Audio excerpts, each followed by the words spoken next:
presidente, desembargadora Vânia Silveira, com muita alegria, como eu disse ontem, eu retorno a este tribunal em ambiente físico, nessa modalidade híbrida. Senhora relatora, desembargadora Edviges, desembargadora Rosi, eu acho que o procurador Tibúcio, se não me engano, se a minha vista não me trai, eu já estou registrando o problema, mas acho que já é a idade dele. Não, a procuradora é a doutora Socorro Mendes. Doutora Socorro, então perdoe que eu vi uma imagem e confundi. Eu acho que já é a minha vez que está pedindo a partir de hoje uma consulta. Doutor Ney, demais colegas aqui servidores do tribunal, advogados aqui que estão presentes aqui no nosso projeto Bastidores de Sucesso, que visa a apresentar neste ambiente a realidade da advocacia criminal militante aos jovens advogados, especialmente, doutora Rosi, aqueles que receberam a carteira no ambiente virtual e não tiveram ainda o prazer de fazer audiências presenciais ou julgamentos. Então, nós criamos um projeto para trazer para que eles comecem a se familiarizar, porque eu acredito que em breve nós estaremos retornando plenamente à normalidade.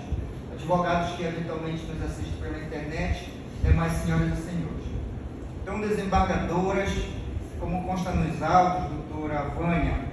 o apelante, juntamente com o réu, ele foi condenado com a pena de 8 anos e 9 meses de reclusão pela prática de um assalto. E foi dado a ele o direito de apelar em liberdade, e assim ele se encontra, e conformada a defesa apelou a este tribunal, e duas são as questões que eu pretendo debater e já estão expostas na apelação da desembargadora Vânia Silveira. A primeira, que para mim é a mais importante, consiste no cerceamento de defesa, meu áudio está saindo lá? Tá? Consiste no cerceamento de defesa pelo fato do juízo não ter garantido ao apelante, desembargadora Vânia Silveira, o direito previsto no artigo 185, inciso 5º do Código de Processo Penal, que diz que em caso de audiência virtual, especialmente o interrogatório pela modalidade virtual, o réu tem direito a ter um advogado ao seu lado ou um defensor público na casa penal e tem direito de um acesso ao canal telefônico para que ele possa, senhora procuradora, se comunicar de forma privativa com o advogado que está fora da casa penal, participando da audiência, e também para que este advogado possa se comunicar com o advogado que está na audiência ao lado do réu. E aqui é interessante, desembargadora Vânia Silveira, porque a audiência, quando ocorreu, as visitas aos advogados às casas penais já estavam liberadas. Inclusive, dias antes, a advogada que atua neste processo com o advogado fez a visita ao apelante e, por conta disso, nós peticionamos ao juiz para que ele cumprisse os termos da Resolução 329, de 30 de julho de 2020, do Conselho Nacional de Justiça, que regulamentou exatamente as audiências virtuais e disse expressamente, no artigo 4º, inciso 2º, que haveria a participação do réu na integralidade da audiência, o ato processual, nos termos do artigo 5º, do parágrafo 5º do artigo 185 do Código de Processo Penal, que diz exatamente, artigo 185, desembargadora Rosi, parágrafo 5º do Código de Processo Penal, permitam-me que eu leia para nós discutirmos a interpretação desta norma. Em qualquer modalidade de interrogatório, o juiz garantirá ao réu o direito de entrevista prévia e reservada com seu defensor. Se realizado por videoconferência, fica também garantido acesso a canais telefônicos reservados para a comunicação entre o defensor que esteja no presídio, que era a minha colega que eu queria que entrasse, e o advogado presente na sala do fórum, e entre este e o preso. Ou seja,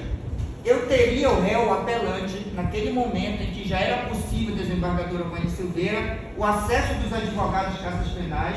ele teria direito a ter um advogado ao seu lado, por isso eu peticionei ao juiz, e o juiz simplesmente negou tanto o direito do réu ter o advogado ao seu lado, que era a minha colega de causa, quanto o acesso ao canal de comunicação, e nós não pudemos falar com o preso, a não ser pelo próprio ambiente da audiência virtual, sob o controle do juízo da audiência e o controle da SEAP, que tem o hábito de gravar os advogados de forma ilegal. E aqui eu chamo a atenção, desembargadora Rosi, desembargadora Edvige, desembargadora Vânia,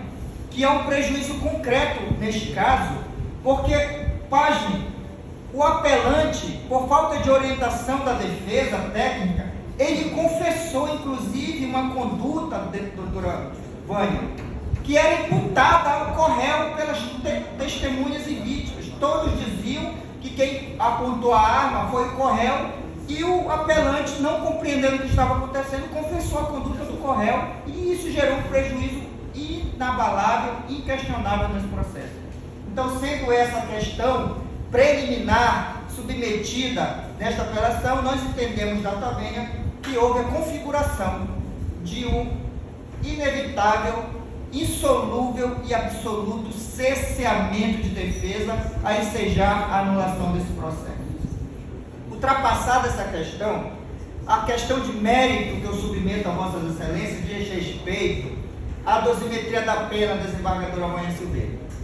Porque o apelante, ele era menor de 21 anos à época e confessou seu envolvimento, apesar de ter confessado a conduta do réu. O juízo reconheceu na sentença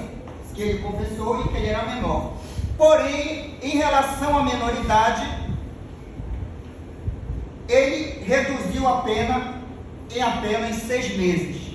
E em relação à confissão, ele reduziu a pena em 1 ano, sendo que a pena base foi fixada em 6 anos, depois majorada até atingir o patamar de 8 anos e alguns meses, conforme está na sentença. O que nós questionamos aqui, desembargadoras, é que já há, inclusive no STJ,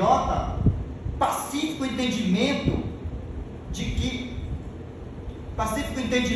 inclusive também aqui neste tribunal, e aqui nesse sentido eu cito a apelação 008379-72 de 2015, 814, 00022, da relatoria da desembargadora Rosi, tem outras apelações, tem uma do ex-desembargador Milton Nobre, que pacificou, tanto no STJ quanto no âmbito deste tribunal, pacificou o entendimento de que o redutor por cada atenuante é 1/6, é a fração de 1/6. Então, se ele aplicou a pena base de 6 anos, ele tinha que reduzir 1 ano pela menoridade e 1 ano pela confissão, e ele não fez. Ele reduziu pela confissão apenas 1 mês, e aí isso gerou um prejuízo, porque a pena ultrapassou a casa dos 8 anos e atraiu a incidência do regime prisional fechado. Então, nesse ponto, o que nós pedimos na questão de mérito é que seja corrigido, para que seja aplicado o patamar de 1/6 em relação às atenuantes, especialmente a atenuante da confissão espontânea, para reduzir a pena em 1 ano, o que vai resultar numa pena final de 7 anos, 1 mês e 10 dias, e vai modificar o regime prisional. E, ante todo exposto, sem mais delongas, o que nós pedimos é que a apelação seja conhecida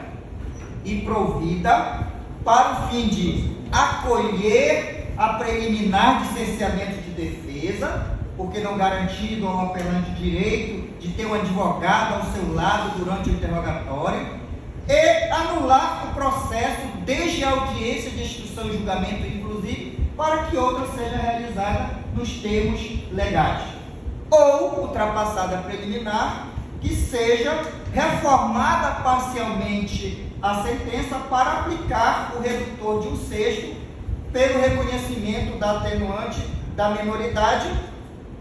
e assim proceder à nova dosimetria da pena e a fixação no regime prisional semiaberto. São os termos. Tenhamos todos um abençoado ciclo.